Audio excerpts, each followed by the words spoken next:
Like, there's small areas that you really do these things. Like, we do these things on a normal day-to-day basis. We speak so much positivity over ourselves. Like, by any means, like, we say we're going to get this. Like, in little ways. Like, we're going to get the money for the bills this month by any means. And somehow it always comes together, Or you're going to eat every day, right? And if you... But you got to ask for more. Yes. Exactly. Come on now. This scripture has been in my head because of Steve Harvey. He is James 4:2. You have not because you ask not. Yes. And I was like, hold up. Like, exactly. That's so true. If all you asking for is to have your bills paid, no problem. That's easy. You know what I mean? Ask for what it is you want.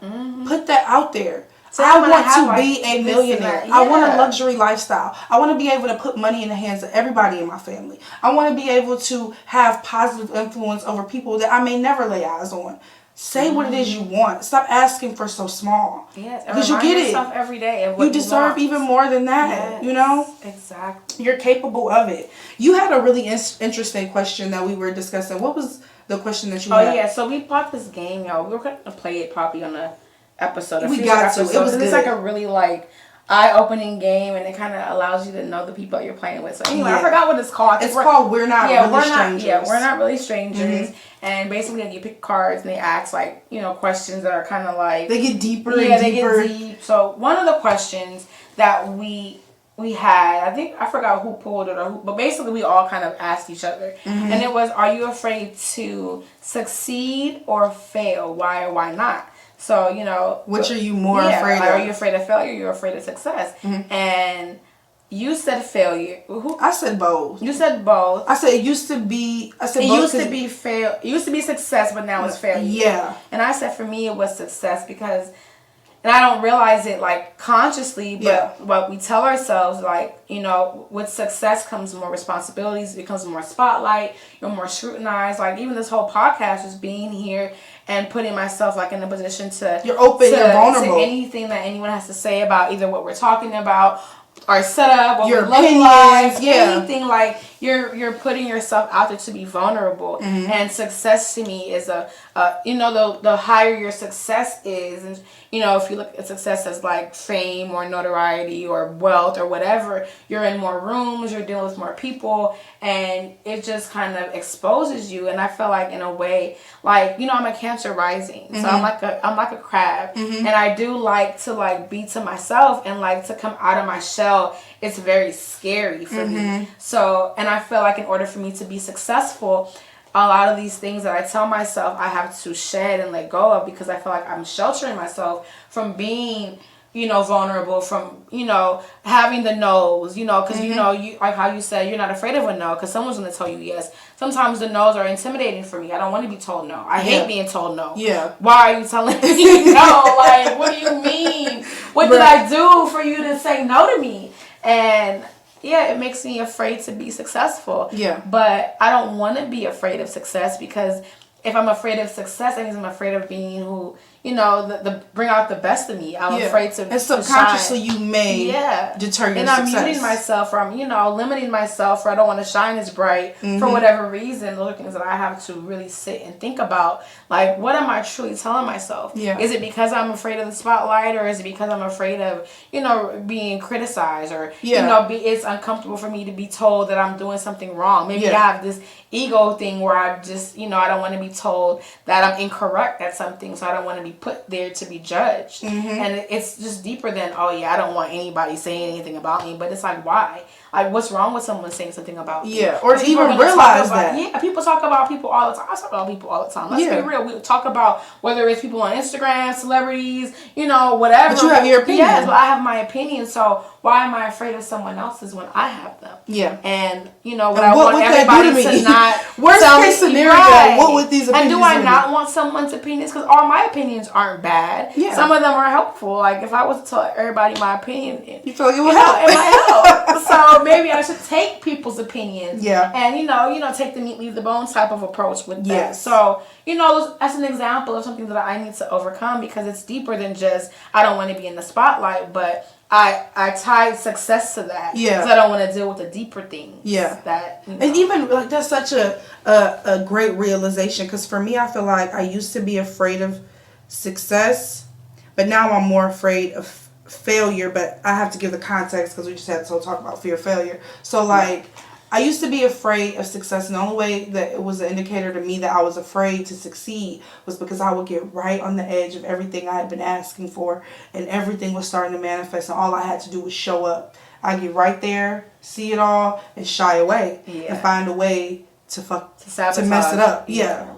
But no, seriously, to mess it up, like, and it was so subconscious. It was so subtle. I didn't realize that it was me that was messing it up. You know, I could feel the anxiety welling up in my heart that maybe I wasn't good enough, that maybe this was too much, and those you can't handle it. That real started to play in the back of my mind, and I realized like, wait, it's me, because I see it all aligning. And as soon as it's right there, I go busy myself.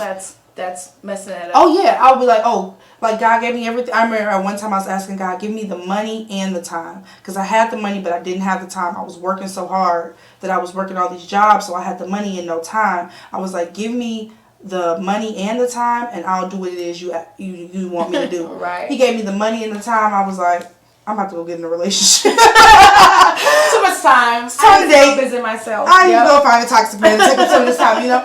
And I realized that I was doing that. So now, you know, I've made that transition. Now I'd say I'm more afraid of failure in a sense that I'm afraid to not try. I'm afraid to not do it. I'm afraid to not go after everything and end up back at square one with no will to do more. Yeah, or you failure in that sense. Just to not that's do it. Yeah. I mean failure in the sense of not doing it. Not failure. I'd rather fail from trying than fail from not trying. I never want to get in a place where I'm back at square one. You didn't do it because you didn't do it. Exactly. I'm going to try. If it don't work out, it's not because I didn't try it. You know what I mean? So I'm more afraid of failure in that sense now. But I think being afraid of success is something that's so deep rooted, and it's something that's so, you have to really pull it out and, like you said, unpack it and why and dig into it. So many parts to it. Like, it's not just, you know, this cut. Maybe you've never seen what success looks like. Yeah. Maybe you've only seen success in a negative light where you're famous and it takes or maybe parts I of you. See it and it's all this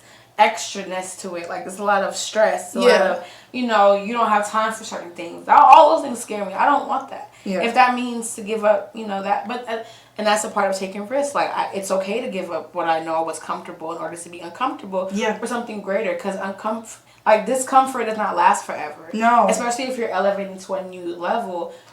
That's only to get there. And you gotta get comfortable with being uncomfortable because in any new space, any new space, it's like you said, it's not familiar no more. Like, how do you operate when you don't feel familiar? Get comfortable with being uncomfortable, because as you continue to pass these levels, you're always, even when you have succeeded and now you're going to your next level, you're always gonna be a smaller fish in a bigger pond. So you were a beast at level 4, but now you're in level 5 and you're in a bigger room, and now you're feeling like that small fish again, and it's okay. Beginner in what we are now experts at. Anything, you look at a baby.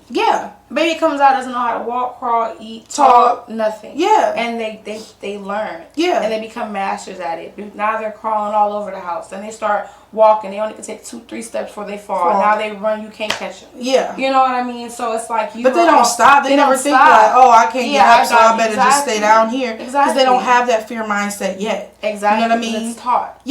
That's a key. Like, you're not born with this. And check ego too, because ego sometimes has a problem with being the small fish. With being in a room. You'll stay in a pool where you're the big fish because you're big. Because of your ego. So you can stay right there where it's comfortable, where it's familiar, where you get to topple over everybody, and you don't have to learn, and you don't have to humble yourself and become the student again. You don't have to be uncomfortable. It's so comfortable. Like, that's when you're so comfortable. That's where you're gonna be at. And that's and comfortability is always a signal to my mind that it's time to change. It's time for some new If I've mastered this and I've hit the ceiling, I've become the best at this, okay, we need to hit that new level. Because I'm never comfortable with where I'm at. It doesn't feel like I'm where I need to be. I thought there's more. I always thought that as like a kid too. Like, I would, like, my natural, like, not trying is still good. But me trying would be so good. It's like excellent. Like, I've always said this to myself too. This is another limited belief. Like,